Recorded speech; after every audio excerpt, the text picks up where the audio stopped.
Maria Teresa Tesmamak natagpuan sa hukay sa loob ng bahay sa Angeles.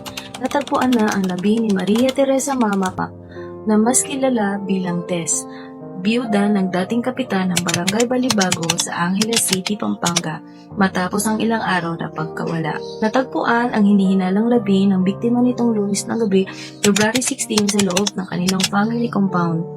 Bandang 9:45 ng gabi nang hukayan ng mga otoridad ang mga labi mula sa isang mababaw na hukay na tinatayang may lalim na 6 na talampakan malapit sa tinitirhan ni Tolentino sa loob ng compound na matatagpuan sa gilid ng isang piggery sa loob ng kanilang bakuran. Dahil sa kinahinalang sitwasyon, agad na nagsagawa ng investigasyon ang mga otoridad.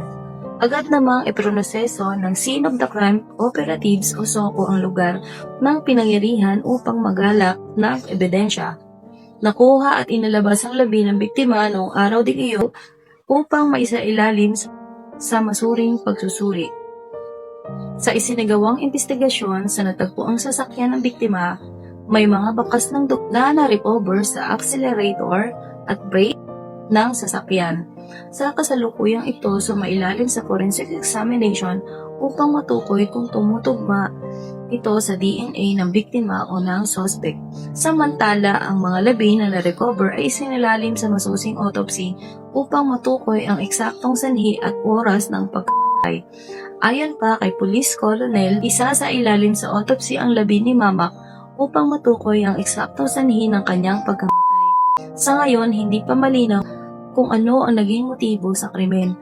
Samantala, patuloy na hinahanap ng pulisya ang driver ng pamilya Mamak na itinuturing na person of interest sa kaso. Hindi pa nagbibigay ng karagdagang detalye ang mga otoridad kaugnay sa posibleng kinalaman nito habang isinasagawa ang mas malalim na investigasyon. Matatandaang February 12 nung huling makitang buhay ang biktima. Ang kanyang pagkawala ay nagdulot ng matinding pangamba sa pamilya at sa komunidad. Lalo't kilala siya bilang biyuda ng dating barangay kapitan ng Balibago.